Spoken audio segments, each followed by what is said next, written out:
This is going to sound strange, but as a real estate agent, there are a few types of homes that I would absolutely stay away from. I would not purchase them right now because the real estate market has changed so much over the last 6 months to a year, and there are certain types of homes that are either going to become a money pit for you in the future, or they're going to become emotional nightmares for you, whether you're purchasing it for yourself or an investor. And so I'm here with sharing with you my personal belief, okay? So this is what I personally would not buy in today's market and the reasons why. I'm going to start off being completely blunt. I would be very careful to purchase the fixer-upper. Let me just explain.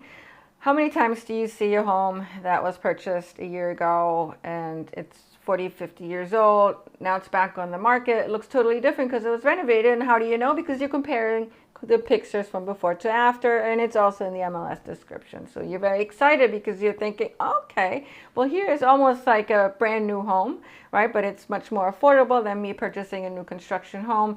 I'm so excited. The kitchen's done, the bathroom is done, and you walk in and visually, yeah, it looks absolutely beautiful. But you're gonna have to be careful because first off, it's a fair enough assumption to make that who is reselling the home is probably an investor. An investor is there to make money. I mean, they're trying to, squeeze out as much margin out of the resale of this home as possible. And so typically they're not going to be utilizing the best materials inside the home. The cabinetry may be cheap, might not even be made out of wood. The team may have not done the best job in ensuring that all the details were done. There might be grout missing. So on the surface, it may look great, but once you start to really look at the details, not so much. And that's going to cost you money to rectify later, and not even knowing how long the renovations are going to last and will they bring you issues. Also, what happens is if you walk through a home that has been completely updated, just interior wise, you may not realize that the roof is 30 years old, 40 years old, or even 20 years old. And roofs, depending on where you live, can be very expensive. Tile roofs here in Florida could be anywhere from $50,000 to $100,000, of course, depending on the shape of the roof and the size of the home. But it's expensive. Have the windows been updated? The sliders? What about the electric inside of the house? What about the plumbing? Is it still cast iron, or has it been updated to PVC? If none of these pieces have been updated, that's going to cost you a lot of money. And in today's world, where there is a real shortage of labor and the possibility of construction material being even more expensive in the future, you're gonna have to budget that in. Once you start looking at all these different pieces, you may actually come to the conclusion that this home is really a lipstick on a pig type of home. One of the sneakiest types of homes I would absolutely avoid are those that are emotionally priced. And you've seen it where you're out shopping for a home and you're maybe looking at the $1 million range, and so you see a home that's priced at $1 million, but your agent is telling you no, the fair value is $800,000. So the home is way overpriced, and perhaps it's been on the market for 300 days. Why bother putting an offer in on that home, a fair value offer, when there's so many more options out there, especially in today's world?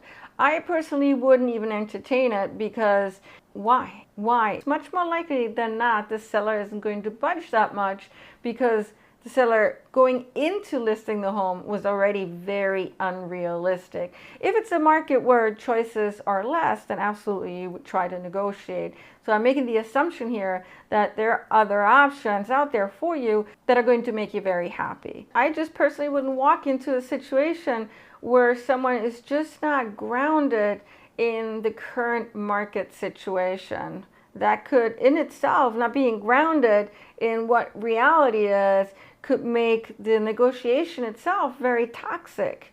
And so once you get to negotiating the price, why deal with someone that had unrealistic expectations to begin with when other transactions could be much smoother? There's some homes on the market that are going to be financial time bombs because they're either in a flood zone, or maybe they're in a wildfire zone, earthquake zone, perhaps they're in a tornado alley.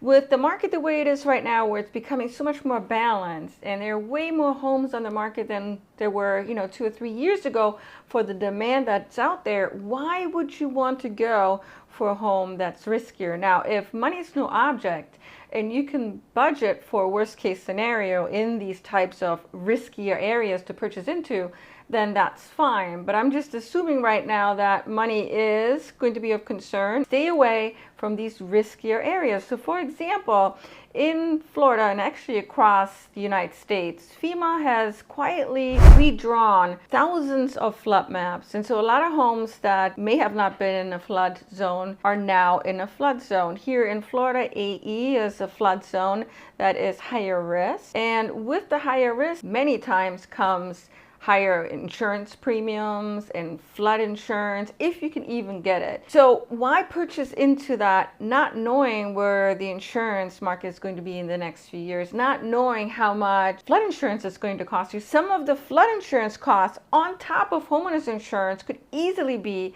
over $5,000 for just flood insurance. And then of course you have to add in homeowners insurance, which on average right now in Florida is estimated to be $12,000. It's a lot of money, but you can mitigate that risk by not purchasing in a flood zone, by also purchasing further away from the zone. If money is no object and you're not watching your budget, if you have that luxury, then yes, some of the really nice homes are going to be closer to the coast, for example, here in Florida. If that's the case, if location is important to you, you're not really thinking about the possibility of a natural disaster hitting anytime soon, then hey, go ahead. The same holds true with wildfire territory, for example. And so essentially what's happening is that a lot of people are getting caught between the crossfire of climate volatility and the collapsing insurance industry. And so if you're not paying attention to what zone you're purchasing into, even if you're willing to take on that risk, right? Maybe you're willing to stay there for a period of time and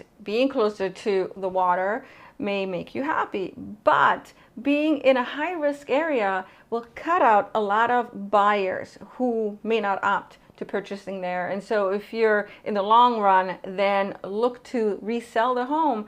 It may take you just so much longer, and who knows what the prices are going to be for those homes in high risk areas. The real estate market has slowed down a lot over the last 6 months, and it's absolutely becoming a buyer's market in many different pockets across the United States, where now all of a sudden buyers have way more options versus what they would have had 2 or 3 years ago. And that is a beautiful thing, because now you don't have to sacrifice on cost and you don't have to sacrifice on home features. And so because you now have more options, certainly it depends on where we're looking at in the United States. So I'm saying, just in general, it's becoming much more of a buyer's market. If you're in an area where you have plenty of choices, I would not purchase a home that's either facing a construction site or maybe a massive building, or perhaps it's really close to a highway or a really loud intersection, because guess what? You may not mind, but then again, if you were to resell the home, and on average, a person stays in a home for approximately 8 to 10 years, once you go to resell it, it'll just be so much harder to resell, especially when it comes to the noise factor. A lot of buyers don't want to be in an area where it's very noisy. They want to live in a home that has much more of a tranquil setting. Typically, noise doesn't come along with tranquility. You've noticed that in Florida, but this is also really across the United States now, the condo market is getting a lot of pressure. Here in Florida, it really is those condos that are older and 3 stories and higher, but there's also a halo effect. And so the condo market, when it comes to prices, is way down. Some pockets across Florida, the condo prices versus same time last year could be down by minus 30%. This is really driven by the Surfside bill, which was passed in response to the Surfside building that collapsed in Miami a few years ago, where 98 people died. The Surfside bill poses mandates on older buildings, condo buildings and co-ops that are 3 stories and higher, where they have to go through an inspection and also a reserve study to make sure that the reserves are stocked up in order to make necessary repair work. Now, this type of mandate is not posed on condo buildings that are, say, 2 stories and higher, but there's certainly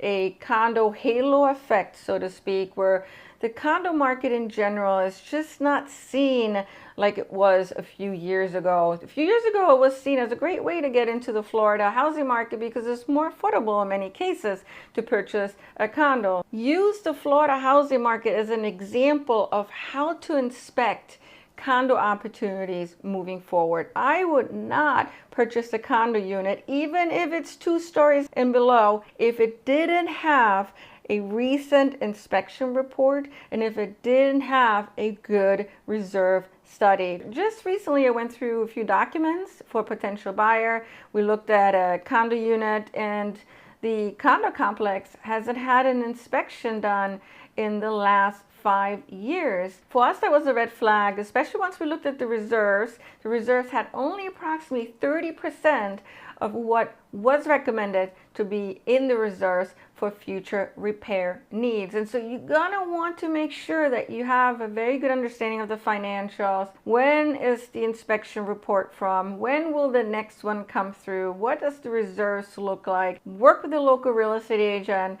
just to kind of help you navigate the condo landscape, because there's going to be a lot more to it now. In the past, condo associations would just say, you know what, yeah, we're not going to pass any higher assessments on you because you're not going to be happy. But then again, what happens if you don't have the funding? Either the complex is not really well taken care of, or if there's repair work that needs to happen because of an inspection, but there is not enough funding in the budget, guess who gets hit with high assessment costs and higher condo fees later on? You, the condo owner. Go through the financials and the condo docs with a magnifying glass. Where I live, there's just so many new construction opportunities, so many different communities. And what I would not personally do right now is purchase a lot or a home in a community that is almost completely sold out. And that is because the later you typically purchase, the more expensive the prices get. That's not always the case. Certainly depends on the real estate market and how that's shifting. But just generally speaking, if you're one of the very first ones to purchase a lot or a spec home in a new community, you're going to be paying far less than in the later phases, maybe a year, 2 or 3 down the road. And let's just say you're purchasing one of the last few lots available. Unless you get a really good deal, you're going to be paying more, but also, let's just say you would have to sell it 2 or 3 years down the road. Well, you're going to be competing against those that purchased way before you did, and they'll be able to resell it possibly for less than you. So you're going to be competing also potentially on the resale value off the home. I just wouldn't do it if there's other opportunities, unless you get a super deal from the sales center. What do you think with this list? Are there any types of homes you wouldn't purchase right now that are not on this list? Leave a comment in the comment section below. Thank you so much for tuning in today, stopping by. I really appreciate it. This was my take. I wish you guys a great day. Take care.